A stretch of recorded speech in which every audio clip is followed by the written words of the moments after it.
Pour moi, Alba, c'est une expérience entre jeunes filles, entre jeunes femmes, qui t'aide à ta construction personnelle et professionnelle.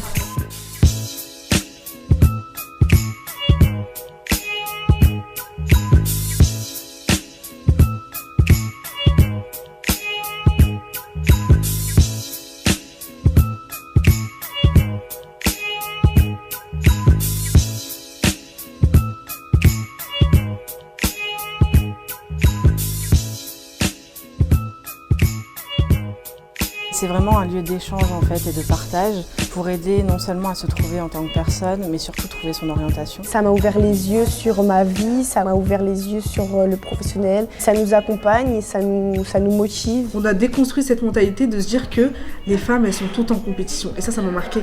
Le fait qu'elle nous ait dit tout le temps, en fait, les gens pensent que les femmes sont en compétition, alors que c'est pas vrai. C'est comme ça qu'on nous a conditionnés. Alba, c'est poétique, ça veut dire l'aube en italien. Je suis pas du tout italienne, mais je trouvais ça beau, je trouve que c'est facile à retenir. Et en fait, le symbole de l'aube, c'est la lumière blanche et rosée juste avant le lever du soleil. Et je trouve ça trop beau parce que ça symbolise le commencement.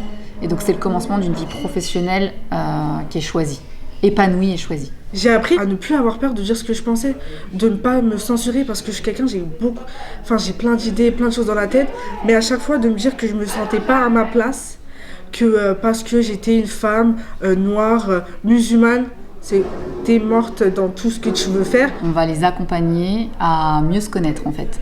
Parce que tu peux pas te faire confiance si tu te connais pas. Quand tu comprends en fait toutes les ressources que tu as en toi, tu peux sortir de toutes ces pensées limitantes et te dépasser et aller plus loin. Et en fait, tu prends le pouvoir. Mais tu prends pas le pouvoir sur les autres. Tu prends le pouvoir sur toi, sur ta vie.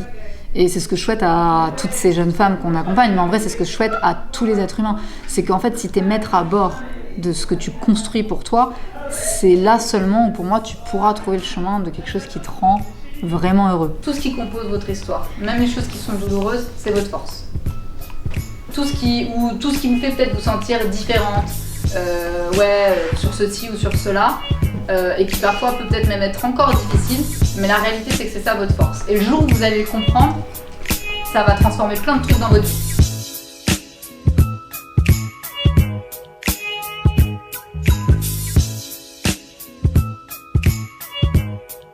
On a parlé de 5 jours d'atelier collectif, mais ça s'arrête pas là. Si tu t'arrêtes là, ça sert à rien. Ce qui compte en fait, c'est tout ce qu'on fait derrière. C'est qu'après, on s'engage sur 12 rendez-vous minimum. On accompagne, on individualise totalement le parcours. On s'adapte en fait au rythme de la jeune, aux besoins de la jeune. Et derrière, s'il y en a une où ça va super vite, c'est trop cool. Mais s'il y en a une où ça prend du temps, c'est ok. Parce que jusqu'à preuve du contraire, l'être humain, il n'avance pas... Tout le monde n'avance pas à la même vitesse. Évidemment, je ne souhaite pas qu'on vous aide, vous, pour la vie, parce que l'objectif, c'est qu'à un moment donné, vous voliez de vos propres ailes, c'est quand même l'autonomie.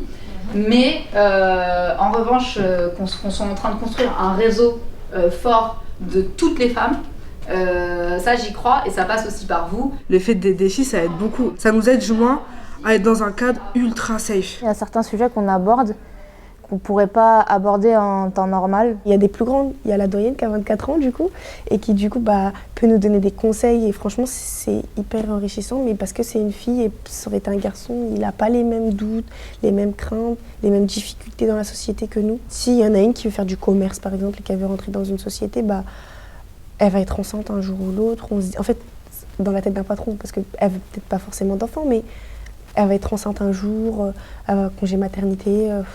Elles ont leurs règles, elles ont tout un mal au ventre, elles sont chiantes quand elles ont leurs règles. Moi je suis une femme voilée, donc on est des Arabes, on est des Noirs.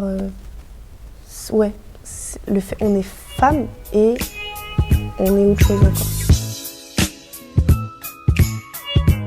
On a fait un exercice avec des post-it et on devait se questionner en fait sur des choses qu'on peut regretter une fois qu'on est sur son lit de mort.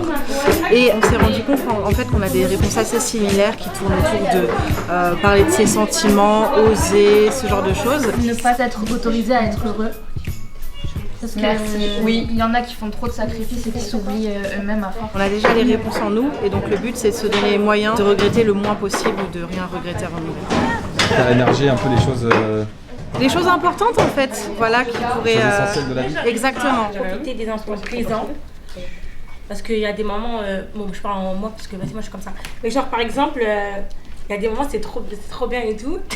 Et après, il y a un truc qui va t'énerver. Bon, après, moi, je suis comme ça. Qui va m'énerver, c'est-à-dire que je vais me braquer, c'est-à-dire que je vais plus profiter. Donc, du coup, profiter de l'instant présent et calculer pas le reste. C'est très important, ça. Très bien. Est-ce que tu sais pas faire? Tu vois, c'était parfait. Boucle-la, ta grande. Moi, j'ai que 22 ans, mais je sais que le chemin, il va être long. Mais de chez nous, j'imagine même pas pour les jeunes lycéennes avec qui on est là. Là, il y a Parcoursup qui arrive, il y a plein de choses qui arrivent. On a la pression des parents, de la famille, pour certaines des copains, des copines, mariage, pas mariage. Il y a plein de choses qui arrivent en même temps. Covid qui a pas aidé tout ça, l'anxiété qui a monté en flèche. Mais avec Alba, c'est pour moi là, je peux dire, j'ai un repos. Là, on est vendredi, on a commencé lundi. Mon cœur, il est beaucoup plus apaisé. Ça fait 22 ans que je suis sur Terre et j'ai la chance de beaucoup de choses. Mais là, je suis vraiment apaisée.